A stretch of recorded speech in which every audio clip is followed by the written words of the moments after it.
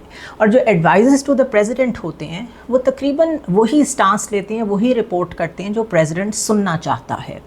In the case of Bush junior, انہوں نے کیونکہ کمٹ کر لیا تھا دنیا سے, اپنے امریکن سے 9/11 کے بعد کہ ہم تو بالکل نہیں چھوڑیں گے جنہوں نے یہ کیا ہے, ہم القاعدہ کے پیچھے جائیں گے.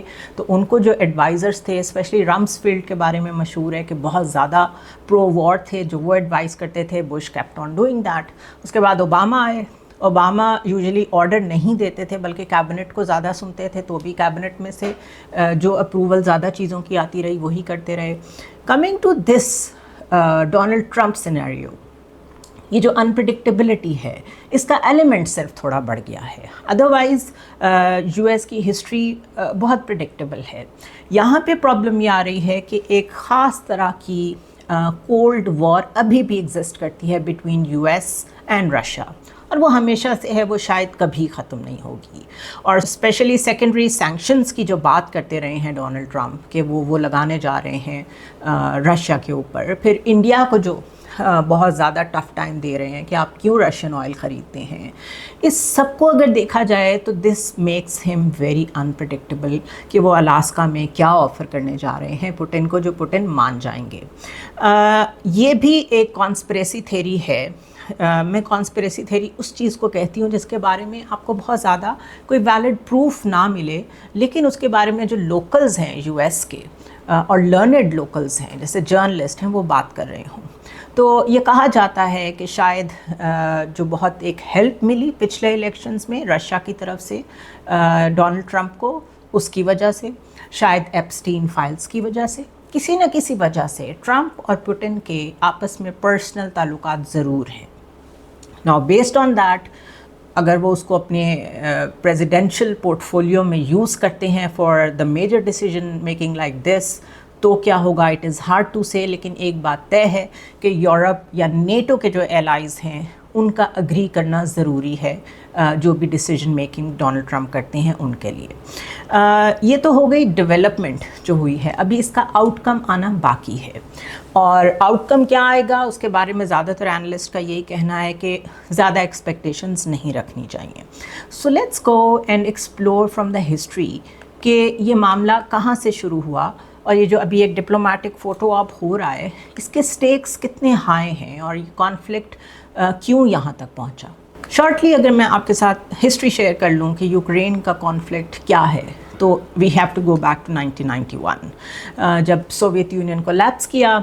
یوکرین نے کولیپس کرنے کے فوراً بعد آپ کو پتہ ہے بیلکن سٹیٹس تھیں, سینٹرل ایشین ریپبلکس, کافی سٹیٹس علیحدہ ہوئیں اور ایک اسے disintegration of Soviet Union کہا گیا. تو یوکرین نے بھی اپنی انڈیپینڈنس ڈکلیئر کر دی اور ایک کلیئر ٹلٹ شو کیا کہ in the future based on the regional alignment ہمارا جو ٹلٹ ہے وہ یورپ کی طرف زیادہ ہوگا. 1994 میں اگر ہم چلے جائیں تو ایک بوڈاپیسٹ میمورینڈم سائن ہوا تھا جس کے تحت یوکرین نے اپنا جو نیوکلیئر آرسنل ہے وہ گیو اپ کر دیا تھا, اور اس کے جواب میں دنیا نے ان کو یہ سیکیورٹی ایشورنسز دی تھیں کہ چاہے وہ رشیا ہو, چاہے وہ یو ایس ہو, اور چاہے وہ یو کے ہو, ہم آپ کو پروٹیکشن دیں گے, آپ کو خود نیوکلیئر آرسنل رکھنے کی ضرورت نہیں ہے.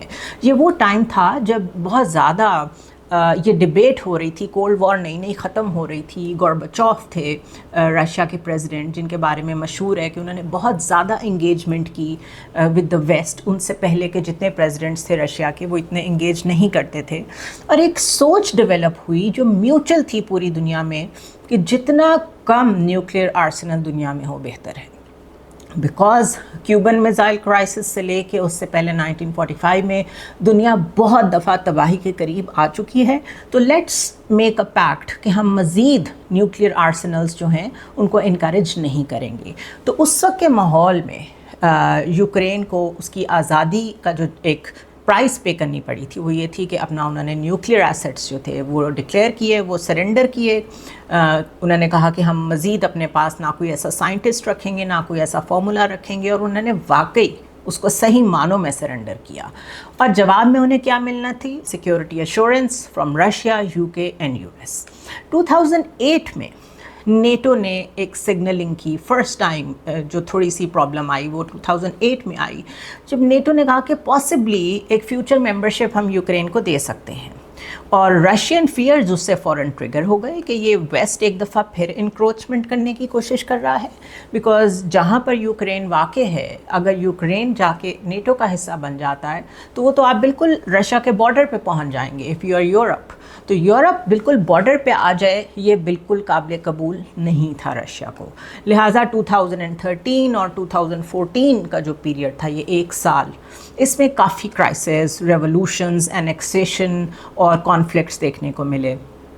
2013 کے اینڈ میں ایک پریزیڈنٹ تھے یانوکووچ، جنہوں نے ایک آفر اس وقت ان کو آئی EU کی ایسوسیشن ایگریمنٹ کی کہ آ جائیں ہمیں جوائن کر لیں، لیکن رشین پریشر میں وہ اتنے تھے کہ انہوں نے اس کو سائن نہیں کیا. That was a chance for Ukraine to join the NATO, یا ایٹ لیسٹ اس کی طرف روٹ بن سکتا تھا. انہوں نے کیونکہ یہ چانس مس کر دیا تو ان کے خلاف مظاہرے شروع ہو گئے، اور ایونچولی فیبرری 2014 میں ان کو اوسٹ کر دیا گیا. اور رشیا نے کہا کہ یہ تو ایک سگنل ہے فرام یوکرین کہ ان کو کوئی بھی ایسا سربراہ قبول نہیں ہے جو اتنا زیادہ یورپین ٹلٹ رکھتا ہو، جو نیٹو میں شمولیت اختیار کرتا ہو.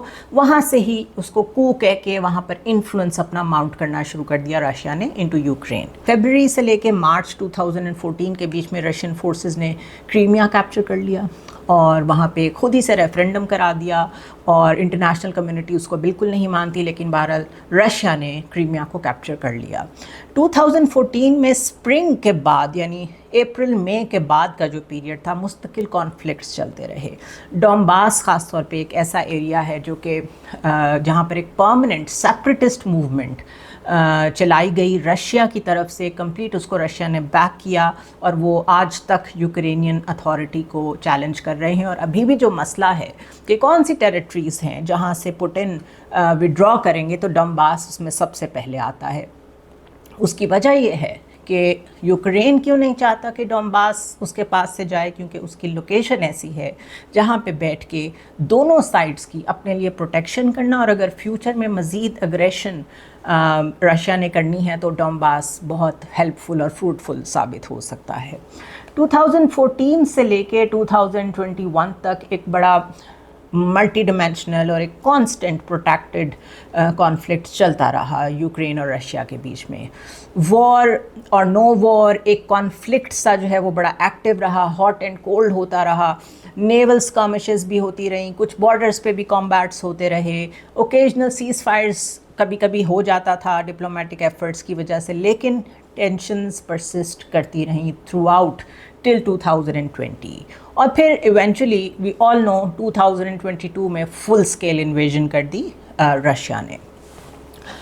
اس سے پہلے رشیا مستقل 2000 سے لے کے 2012 تک ایک ٹروپ بلڈ اپ کر رہا تھا، اور لیٹ 2021 میں ایک پریشر تھا کہ یوکرین جو ہے وہ نیٹو جوائن کرنے والا ہے. بہت کلیئر سگنلز آ رہے تھے، اور رشیا صرف اپنی سگنلنگ سے یہ پریشر ماؤنٹ کر کے اس بارڈر پہ اپنی ساری موبلائزیشن کر کے یہ سگنل کر رہا تھا کہ اگر آپ نے یہ جوائن کیا یا اس کے آپ قریب بھی پہنچے تو ہم انویژن کر دیں گے. Now connected with the withdrawal of US and NATO forces from Afghanistan.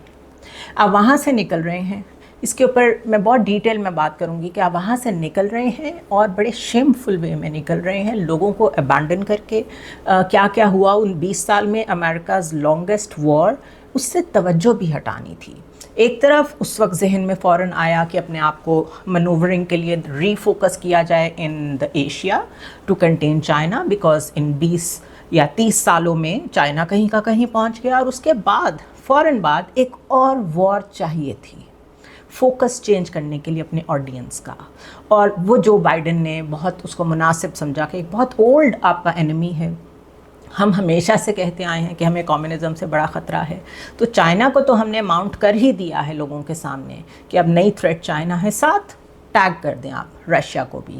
وہ ایک الگ بات ہے کہ رشیا اگریشن کر رہا تھا، یوکرین مستقل کوشش کر رہا تھا کہ نیٹو میں مرج ہو جائے، تو وہ تھریٹ سیکیورٹی انالسٹ کیسے دیکھتے ہیں اس پہ ڈفرینٹ رائے ہو سکتی ہے. لیکن دس از ٹپیکل امریکن پلے بک کہ یہ ایک وار سے نکلتے ہیں دوسری وار میں چلے جاتے ہیں. So this is how the events unfolded in February 2022. بہت کلیئر ایک آفینسو تھا جو بائیڈن نے بڑا کھل کے ایگریسر کہا, اور یہ جو آفینسو تھا یہ اتنا وائڈ تھا کہ ملٹیپل فرنٹس کی طرف سے کیا پھر رشیا نے. نارتھ میں بیلاروس کی طرف سے, ساؤتھ میں تھرو کریمیا, ایسٹ میں تھرو ڈونباس. یوکرین نے ڈکلیئر کیا کہ ہم مارشل لاء لگا رہے ہیں اور ہم اپنی فورسز موبلائز کر رہے ہیں. تو بہرحال ابھی یہ جتنے بھی انیشل رشیا نے گینز کیے ہیں اس انکاؤنٹر میں, اس میں یوکرینین ریزسٹنس جو ہے وہ شاید ہمیں میڈیا پہ زیادہ نظر آتی ہے, آن گراؤنڈ نظر نہیں آتی. یوکرین نے 2-4 ایسے آپریشنز ضرور کیے ہیں جس طرح اسپائڈر ویب ہے جو انپریسیڈنٹڈ تھے, لیکن ایک لانگ اسکیل وار میں 2-4 آپریشنز آف کورس میٹر نہیں کرتے. سو فی الحال سچویشن یہ ہے کہ Ukraine is at loss, and this is shameful for any sovereign country کہ اس کی یہ حالت ہو.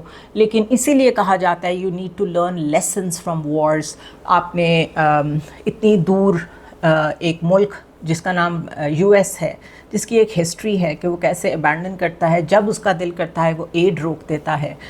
اس نے آپ کی ایڈ روک دی, اور آپ نے جس کے سہارے یا جس کی شے پہ آپ نے جنگ شروع کی تھی آج وہ آپ کے ساتھ نہیں کھڑا. تو ڈونلڈ ٹرمپ تو ایک بہت اچھی ڈیل پریزیڈنٹ زیلنسکی سے آلریڈی منرل ڈیل سیکیور کر چکے ہیں. نیوکلیئر آرسنل یوکرین بہت پہلے سرنڈر کر چکا ہے, سو وہ ٹوٹلی ڈپینڈنٹ ہے for its security on Europe and U S. اور جو رشیا ہے وہ بالکل تیار نہیں ہے اپنی انٹیگریٹی پہ کمپرومائز کرنے کے لیے. ٹیریٹوریل انٹیگریٹی آف رشیا اس وقت بہت بڑا چیلنج ہے رشیا کے لیے. وائی؟ بیکاز وہ ایک دفعہ کولیپس آف سوویت یونین دیکھ چکے ہیں. اب وہ یہ نہیں چاہتے کہ جو اسٹیٹس ان سے آزاد ہوئی ہیں وہ بڑا کلیئرلی ایک ٹلٹ لیں ٹورڈس یورپ, اور کل کو ایک پورا یورپ کا کولیشن نیٹو کی فارم میں ایک نئی جنگ کے لیے ان کے بالکل دہانے پہ آ کے کھڑا ہو جائے, ڈور اسٹیپ پہ آ کے کھڑا ہو جائے. This is the whole story behind Ukraine. I have tried کہ جتنا شارٹیسٹ میں اس کو آپ کو ایکسپلین کر سکتی ہوں وہ کروں.